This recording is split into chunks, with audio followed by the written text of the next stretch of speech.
नमस्कार, स्वागत है आप सभी का आई क्वांटा में। मेरा नाम है सुविद्या और आप देख रहे हैं आज की ताज़ा खबरें फ्रॉम द इंडियन एक्सप्रेस। तारीख है 29 अप्रैल और दिन है शुक्रवार का। सबसे पहले तो मैं आपसे माफी मांगना चाहूंगी, कल का जो एडिटोरियल था उसके अंदर कुछ वॉइस ग्लिचेस थी, मुझे काफी समय बाद पता चला। तो कल के एडिटोरियल का वापस से री रिकॉर्डिंग करके अपलोड कर दिया गया है, आप जाकर वो एक बार देख सकते हैं। चलते हैं आज के कोट की तरफ। An out and out fast bowler is one of the greatest sights in the cricket. Okay, I am not much a fanatic about cricket, so I don't know much about it. Maybe you should tell me the meaning of this quote in the comment section below. Okay, coming to the first article, with due respect, the High Court's comment on Umar Khalid's political vocabulary strike a jarring and disquiet note. तो जिस प्रकार से Wednesday को hearing हुई थी bail application की, जो student activist थे उमर खालिद जी, उनकी जो कॉन्स्पिरेसी केस के अंतर्गत उन्हें बंद कर दिया गया था, जेल कर दिया गया था of the 2020 north east Delhi riots. उसमें दिल्ली हाई कोर्ट ने कहा है कि क्या ये प्रॉपर है कि आप प्राइम मिनिस्टर के लिए जुमला शब्द इस्तेमाल करो, या फिर आप ऐसा कहो कि लक्ष्मण रेखा के अंदर आपको गवर्नमेंट को क्रिटिसाइज करना चाहिए। जो टू जस्टिस बेंच थी of justice Mridul and justice Rajnish Bhatnagar ji, उन्होंने ये बात कही है। तो देखने की बात ये है, एडिटर ये कहते हैं कि किस प्रकार से अगर गवर्नमेंट के अगेंस्ट कुछ भी कह दो तो आजकल जुडिशियरी भी उसके फेवर में हो गई है कि अगर कोई भी चीज गवर्नमेंट के अगेंस्ट कह दो तो उसे एंटी नेशनल या हार्श लॉ जैसे कि यूएपी के अंदर बंद कर दिया जाता है। यूएपी एक तरह का वेपन बन चुका है to target the critics of government. ठीक है, तो ऐसा होता है कि जब कोर्ट्स जो विजिलेंट नहीं होते हैं इन लॉज के, और कोर्ट्स खुद जो सिटीजन की फ्रीडम है उसे क्रैम करने लगे, तो फिर एग्जीक्यूटिव को बेनिफिट ऑफ डाउट मिलता ही है, और इस प्रकार से जो डेमोक्रेसी है बहुत ही ज्यादा लीथली क्रैम्पल हो जाती है। ठीक है, अब ये जो शब्द हैं जो उमर खालिद जी ने इस्तेमाल किए थे, इनकलाबी, क्रांतिकारी, ये जो चीज है ये ऑलमोस्ट इडियमैटिक है, ठीक है, हिंदी में।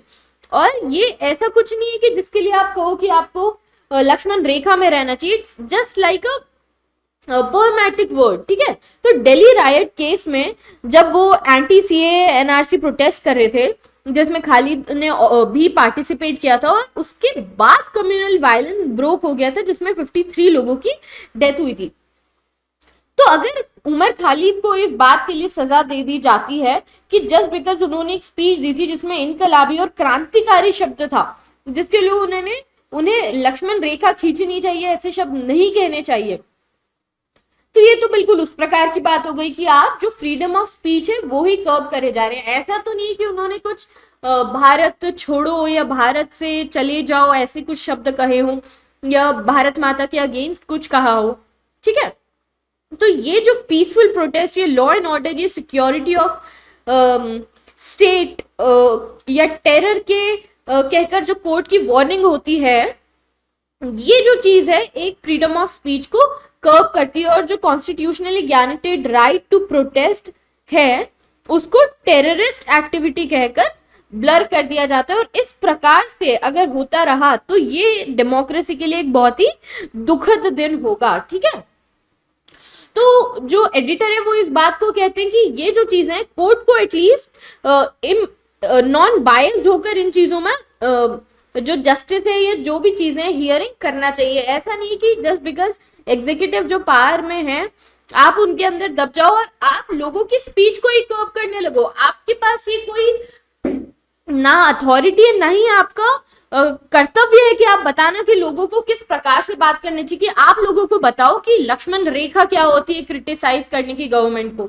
ये चीजें जो है सिविक रिस्पॉन्सिबिलिटी होती है। और अगर इस स्पीच में देखा जाए तो जस्ट बिकॉज पिन पिकिंग करनी थी चीजों को कि क्या कहकर हम इन्हें यूएपी के अंदर बंद कर दे, तो अगर ये छोटी छोटी चीजें कि आपने जुमला कह दिया प्राइम मिनिस्टर के लिए, इन चीजों पर यूएपीए नहीं लगाना चाहिए। It can become a sad day for the democracy, क्योंकि लोग पीसफुल प्रोटेस्ट करना या गवर्नमेंट को क्रिटिसाइज करने में ही डरने लगेंगे।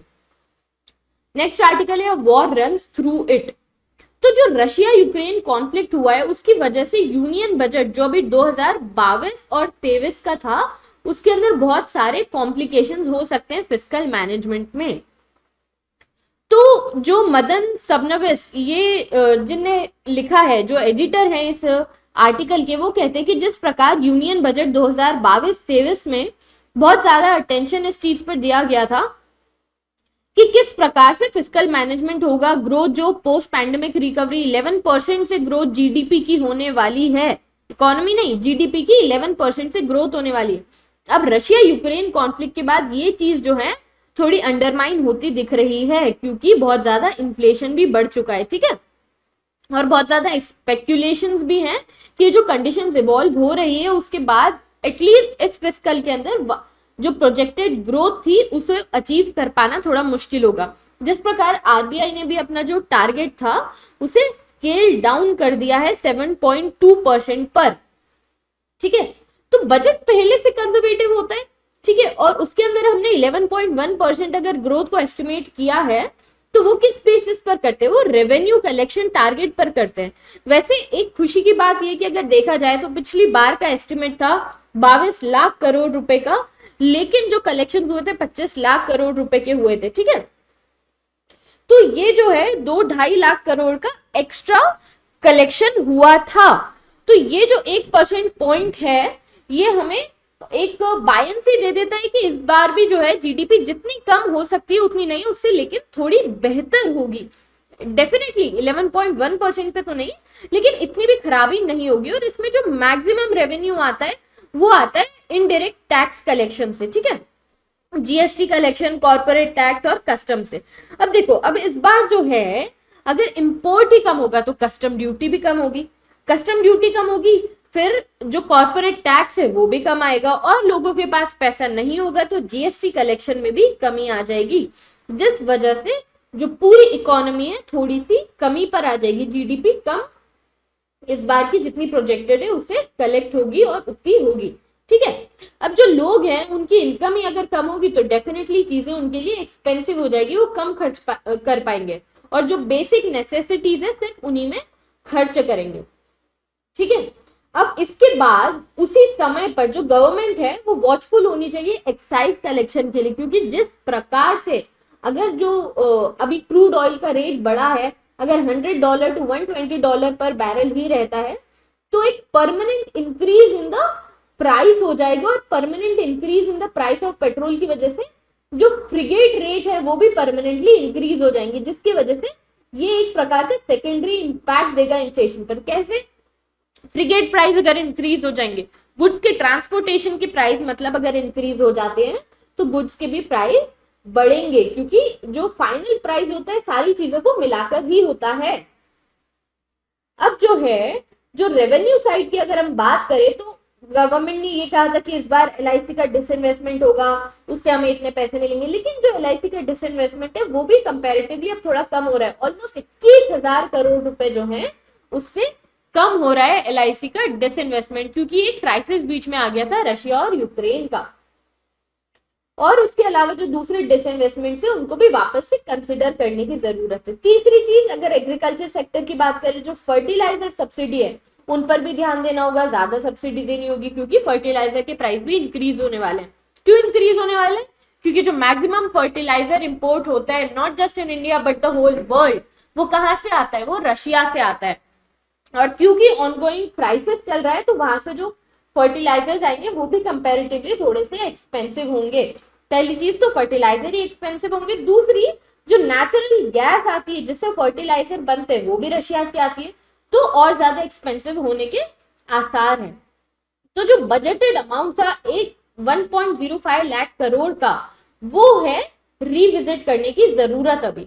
अब जो इन्फ्लेशन ऑलरेडी हाई हो चुका है और एग्रीकल्चर को भी ब्राइट स्पॉट में देखा गया है, जिस प्रकार से पैंडेमिक में सिर्फ एग्रीकल्चर सेक्टर ही था जिसने सबसे अच्छा काम किया है। तो अब यहाँ पर क्या हो सकता है? देखिए, जो गवर्नमेंट है वो इग्नोर नहीं कर सकती कि सब्सिडी जो है फर्टिलाइजर्स पर उसे कम कर दे। क्यों? क्योंकि इससे फार्म प्रोड्यूस जो है उस पर इफेक्ट पड़ेगा। अगर फर्टिलाइजर सब्सिडी ज्यादा होगी, कम होगी, तो जो आखिरी जो क्रॉप होगी, जो पूरी हार्वेस्टेड क्रॉप होगी, उसका प्राइस इंक्रीज हो जाएगा। प्राइस इंक्रीज हो जाएगा तो एमएसपी भी इंक्रीज करना पड़ेगा। एमएसपी इंक्रीज करना पड़ेगा तो ओवरऑल जो इन्फ्लेशन है वो इंक्रीज हो जाएगा। और स्पेशली वीट में जो है, वीट और मेज का जो एक्सपोर्ट है वो राइज हो सकता है और प्रोक्योरमेंट प्रोसेस को डिस्टॉर्ट कर सकता है, क्योंकि वीट जो यूक्रेन और रशिया से आता था वहां पर भी अभी क्रैपलिंग दिख रही है और जो एक्सपोर्ट्स है इंडिया के वो बढ़ने वाले हैं। तो अब ये भी इंश्योर करने की जरूरत है कि adequate stocks food corporation of India के अंदर हो, क्योंकि जो स्कीम है, एक तो हमारी राशन वाली स्कीम है कि 2 या 5 रुपए किलो, 2 रुपए किलो में गेहूं, 3 रुपए किलो में चावल मिलते हैं। उसके साथ प्रधानमंत्री गरीब जो कल्याण योजना है जिसके अंदर 5 किलो जो राशन है पर मंथ फ्री मिलता है पर पर्सन, उसके लिए भी एडिक्वेट फूड है या नहीं है। तीसरी और आखिरी चीज जो है, क्योंकि अभी जो सेंट्रल बैंक है उन्होंने रेपो रेट भी बढ़ा दिया, 50 बीपीएस से बढ़ चुका है, और जो गवर्नमेंट सिक्योरिटीज है वो भी जो है थोड़ी टाइटन चल रही है। तो मार्केट की एक्सपेक्टेशन ये रहेगी कि 7.4 to 7.5% तक ये चीजें जाए, अगर कंडीशन इंप्रूव नहीं होती है तो भी, जो 11% से हमने एस्टिमेट किया था। ठीक है, तो जो 15 लाख करोड़ का जो ग्रॉस बोरोइंग जो है इस बार का, वो भी हायर कॉस्ट पर होगा। हायर कॉस्ट पर होगा तो हायर इंटरेस्ट देना पड़ेगा, और 8,000 करोड़ का एक्स्ट्रा इंटरेस्ट लगने वाला है, क्योंकि 50 बीपीएस इंक्रीज हो चुका है इस साल में। तो गवर्नमेंट सिक्योरिटीज जो है उनके भी रेट कंपैरेटिवली कम रहेंगे, क्योंकि उनकी सेलिंग कम रहेगी, क्योंकि जो इंटरेस्ट रेट है वो बढ़ा दिया गया है। तो ये कोर्स और लेंथ ऑफ वॉर जो है वो बहुत ज्यादा क्रिटिकल है कि कितना और चलता है। जितना वॉर लंबा खिंचेगा उतना ये कॉन्फ्लिक्ट बढ़ता जाएगा और इन्फ्लेशन भी बढ़ता जाएगा। तो गवर्नमेंट को बहुत अच्छे से इन चीजों को ध्यान रखने की जरूरत है कि एकदम से क्रिपल ना कर जाए economy because of such higher inflation. इस बार देखा गया जिस प्रकार से 6% से भी ऊपर इन्फ्लेशन गया है, और इस बार का भी प्रोजेक्टेड है कि जो अप्रैल में जून वाला फिस्कल है उसमें भी 6% से ऊपर जाएगा। तो 2 कंसेक्यूटिव जो फिस्कल है उसके अंदर 6% से ऊपर जा रहा है इन्फ्लेशन, मतलब there is a need to curb it. अब वो किस प्रकार से किया जाता है, this is the onus lies on the government. ठीक है, now next is let them learn. The Kerala move to study Gujarat scheme stokes political controversy, but states must share the ideas to improve the governance. तो जिस प्रकार से भी ये news काफी ज्यादा हाइप में है कि जो केरला के चीफ मिनिस्टर है पी विजयन जी, उन्होंने अपने चीफ सेक्रेटरी जो है वीपी जॉय, उन्हें गुजरात भेजा था to study the dashboard scheme of Gujarat government. अब ये डैशबोर्ड स्कीम क्या है, इसके अंदर क्या होता है, जो चीफ मिनिस्टर है गुजरात वो मॉनिटर कर सकते हैं सारे के सारे पब्लिक वर्क्स और प्रोग्राम्स जो भी उनकी मिनिस्ट्रीज अंडरगो कर रही है, और जितनी भी वर्किंग ब्यूरोक्रेसी की है in real time from his office. तो एक चेक एंड बैलेंस होता है, ऐसा नहीं कि हफ्ते के आखिरी में, महीने के आखिरी में देख रहे हैं तो कुछ भी काम बता दिया। डेली का डेली पता चल रहा है कि कौन व्यक्ति कितना काम कर रहा है, जिससे हर व्यक्ति को एक इंसेंटिव मिलता है काम करने के कि कोई वॉच डॉग है तो हम अच्छे से काम करें। तो इस पर भी जो दूसरी ऑपोजिशन पार्टीज थी इन्होंने बहुत हल्ला मचाया कि किस प्रकार से जो केरला मॉडल है वो फेल हो गया है और उन्हें गुजरात मॉडल को ही स्टडी करना पड़ रहा है। लेकिन पी विजयन जी जो है उन्होंने इन सारी बातों को नजरअंदाज करके अपने जो चीफ सेक्रेटरी है उन्हें गुजरात मॉडल को स्टडी करने के लिए भेजा, और बिल्कुल ऐसे ही होना चाहिए। जो चीजें केरला मॉडल की अच्छी है जैसे स्कूल एजुकेशन, ये गुजरात को उनसे सीखना चाहिए। जो वेलफेयर स्कीम्स है ये तमिलनाडु की अच्छी है, पूरे सारे जो राज्य है उन्हें इनसे सीखना चाहिए। ठीक है, फिर ये जो पंचायती राज की स्कीम है वो जम्मू कश्मीर में, लैंड रिफॉर्म की स्कीम अच्छी है पंचायती राज की, कर्नाटक में अच्छी है, रूरल कोऑपरेटिव की महाराष्ट्र में अच्छी है। तो जो भी अच्छी चीजें हैं अलग अलग स्टेट्स की, ये बाकी दूसरे स्टेट्स को इनसे सीखनी चाहिए। इसी प्रकार से मतलब देखिए पॉलिटिकल जो नैरेटिव है वो अलग होता है, लेकिन सर्वोपरि होना चाहिए अपने देश के लोगों का कल्याण और अपने राज्य के लोगों का कल्याण। अगर आप उसमें भी पॉलिटिक्स बीच में ले आएंगे तो वो एक प्रकार का सिर्फ सेल्फ गोल बन जाएगा, नॉट अ वेलफेयर गोल। ठीक है, next is shock proofing power. ठीक है, इसमें जो एडिटर है शालू अग्रवाल और कार्तिक गणेशन जी, ये कहते हैं कि किस प्रकार से पिछले साल अक्टूबर में ये क्रैपलिंग जो है, पावर शॉर्टेजेस जो है ये आए थे, और इस बार वापस से मार्च के महीने में ही जो पावर शॉर्टेजेस है पूरे देश में देखने को मिल रहा है। अब इसके रीजन तो हम सब जान चुके हैं, इतनी बार से देखने में आ रहा है कि सबसे पहले तो जो कोल है उसका प्राइस बढ़ गया है, दूसरी जो कोस्टल एरियाज है वहां के जो थर्मल पावर प्लांट से वो बेहतरी से काम नहीं कर पा रहे हैं। तीसरी जो हमारी कोल फील्ड है वो थोड़ी अभी इतना अच्छा कोल प्रोड्यूस नहीं कर पा रही है, और जो प्रोड्यूस कर रही है उनको भी ले जाने के लिए इंफ्रास्ट्रक्चर या कनेक्टिविटी नहीं है। तो 2 दशक हो गए हैं हम इसके ऊपर इतना काम कर रहे हैं इस सेक्टर को बेहतर करने के लिए, लेकिन अभी भी अगर हमें ये तकलीफ हो रही है, ये चीजें फेस करनी पड़ रही है, तो there is some problem going on in the system. ठीक है, तो ये जो चीजें इन्हें ठीक करने की जरूरत है।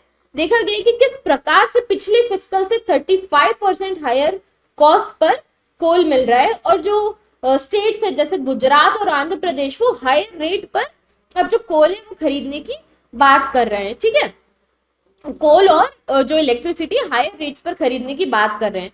तो क्या हो कि हर साल ये प्रॉब्लम्स फेस ना करनी पड़े डिस्कॉम सेक्टर को, तो उस बारे में बात की गई है। देखिए, पहली बात तो ये प्रॉब्लम आई क्यों, क्योंकि हीट वेव आ गई इस बार मार्च में, तो sudden rise in the energy demand हो गया, क्योंकि हीट वेव की वजह से हॉटेस्ट मार्च ये देखा गया है आफ्टर द इंडिपेंडेंस। ठीक है, तो डिमांड जो थी वो 199 गीगावाट हो गई in the middle of March itself, which is almost 30% higher demand over the past year trends. ठीक है, पिछले सालों से 13% हायर डिमांड हो गई जो रेसिडेंशियल सेक्टर है वहीं पर। और दूसरी चीज जो है कमर्शियल सेक्टर, वहां पर भी अब क्योंकि इकोनॉमी वापस से ऊपर उठने की कोशिश कर रही है, तो मैन्युफैक्चरिंग और सर्विस इंडस्ट्रीज में भी ज्यादा एनर्जी की सप्लाई की जरूरत है, ज्यादा एनर्जी की डिमांड है। तो जो डिस्ट्रीब्यूशन कंपनीज हैं उनके पास अब 2 ऑप्शन है, या तो वो एक्सपेंसिव पावर खरीदे, ठीक है, लेकिन उस फेस में क्या होगा कि जो रेवेन्यू रिकवरी है वो थोड़ी मुश्किल हो जाएगी, क्योंकि पावर की राशनिंग करनी पड़ती है। ऐसा नहीं है कि पावर जितने में हमें मिलती है उतने में ही, जितने में डिस्कॉम को मिलती है उतने में ही हमें मिल जाती है, हमें बहुत सब्सिडाइज रेट पर मिलती है एनर्जी। ठीक है, जो एक्स्ट्रा पैसे हैं वो गवर्नमेंट इन्हें देती है डिस्कॉम सेक्टर को, इसीलिए हमेशा डिस्कॉम के पास पैसे का क्रंच होता है। ठीक है, मनी क्रंच हमेशा इनके पास होता है, जिसकी वजह से वो पैसे कोल इंडिया लिमिटेड को दे नहीं पाते समय पे, और कोल इंडिया लिमिटेड जो होता है वो रिलक्टेंट होता है इन्हें एक्स्ट्रा कोल प्रोवाइड करने को। तो इसके लिए क्या किया जा सकता है, मिनिस्ट्री ऑफ पावर ने कुछ मेजर्स तो लिए हैं इस क्राइसिस को एलिविएट करने के। इनमें से क्या किया, सबसे पहले तो मैक्सिमम प्रोडक्शन जो होता है कोल का कैप्टिव माइंस पर जो इंडिया की है वहां होना चाहिए।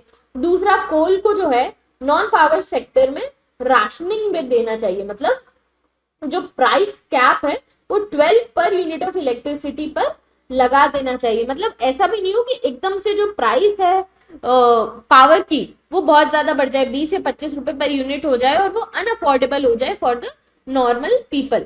तो इसके लिए सबसे पहले तो क्रिएट करने की जरूरत है एक ऐसा इकोसिस्टम जिससे पावर प्लांट सफिशिएंटली और एफिशिएंटली वर्क कर पाए। ये कैसे हो पाएगा, देखो इंडिया में 200 गीगावाट की पावर कैपेसिटी है, 199 की जरूरत थी, 200 हमारे पास ऑलरेडी है, लेकिन ये जो कैपेसिटी है ऑलमोस्ट 70% जो है इलेक्ट्रिसिटी जनरेट होती है जो कंट्री में वो इन्हीं से होती है कोल बेस पर, इसके अलावा जो है वो रेन्यूएबल होती है।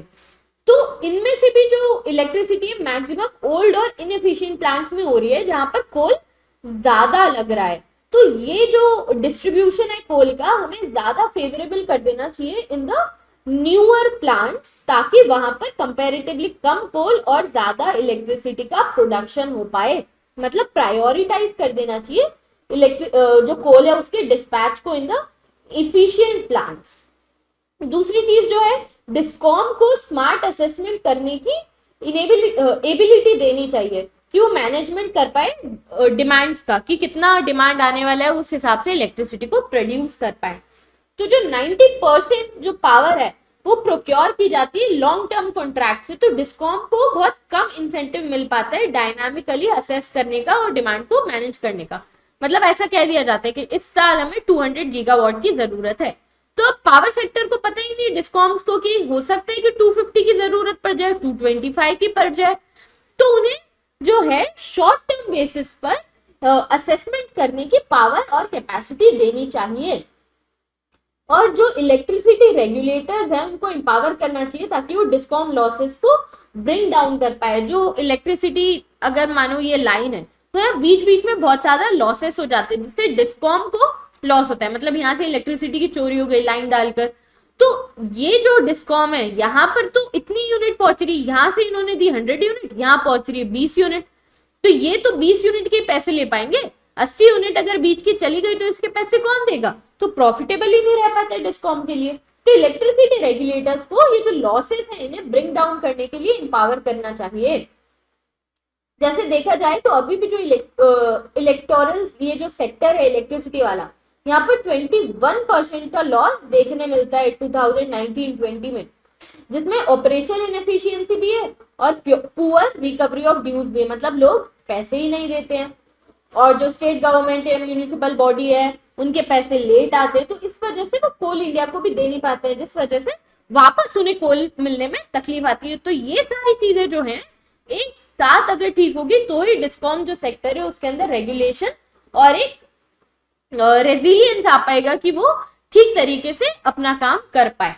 नेक्स्ट आर्टिकल है making the room for victim. तो जो सुप्रीम कोर्ट जजमेंट है उन्होंने जो बेल को खारिज कर दिया है लखीमपुर खेरी केस में, जो आशीष करके थे जो अक्यूज थे उनकी बेल को खारिज कर दिया है। तो ये जो चीज है बहुत वेलकम की जा रही है कि किस प्रकार से अब जो ट्रायल प्रोसेस हो रही है उसको रीमॉडल किया जा रहा है to become more participatory for the victim.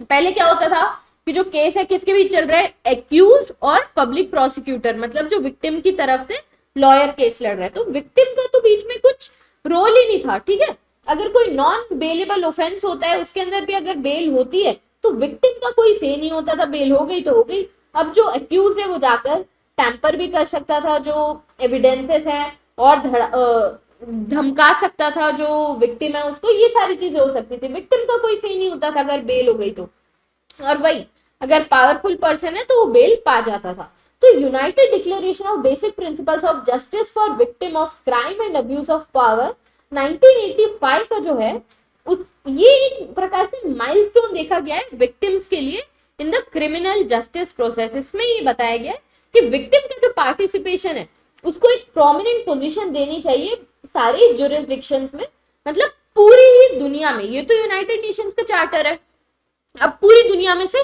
कितनी जुडिशरी और कितनी गवर्नमेंट्स, कितनी डेमोक्रेसी और कितनी ऑटोक्रेसीज इसको मानती है ये देखने की बात होती है। तो ये जो चीज है इस बार जो सुप्रीम कोर्ट ने बेल को डिनाई किया है ये काफी महत्वपूर्ण जजमेंट माना जा रहा है, और माना जा रहा है कि इस प्रकार से अगर विक्टिम सेंट्रिक अगर रहता है जुडिशियल सिस्टम तो जो विक्टिम्स है उनका भी ट्रस्ट बढ़ेगा जुडिशियल सिस्टम में और चीजें बेहतरी की तरफ जाएगी for the democracy in B. Next is the return of instant justice. इसमें जो वीएन राय जो एक रिटायर्ड आईपीएस ऑफिसर है वो बताते हैं कि किस प्रकार से जो लॉ इन्फोर्समेंट एजेंसीज हैं which pronounce the verdicts and dispense punishment without going through due process, that is the criminal justice system, signals a setback to the quest for moral humane justice system, more humane justice system। तो इसमें जो editor है वो ये बताते हैं कि किस प्रकार से आजकल जो पुलिस है बस वही कि ना हम देंगे वकील, ना दलील, ना अपील, जो है हम ही सब है। क्रिमिनल जस्टिस सिस्टम मतलब जो कोर्ट है उनके पहले जाने की उनके जाने के पहले ही जो पुलिस है अपना जजमेंट दे देती है और अपना जो उसके लिए पनिशमेंट है वो भी दे देती है, जो उनका काम है ही नहीं। उनका काम है सिर्फ केसेस की सच्चाई बाहर लेकर आना। जैसा अभी देखा गया कि हैदराबाद में एक डॉक्टर को मार दिया था, तो वो जो विक्टिम था उसको ही मॉब लिंचिंग करके उसको ही जो पुलिस ने है एनकाउंटर के अंदर मार दिया, और जो लोग थे उन्होंने इसको सेलिब्रेट किया। तो ये तो बारबेरियन टाइम पर होता था, पुराने समय पर, कि जो है चौक पर हम लोगों को जो भी क्रिमिनल है चौक पर ले जाएंगे, उनको स्टोन पेल्टिंग करेंगे या गियोटीन कर देंगे उनका सभी लोगों के सामने।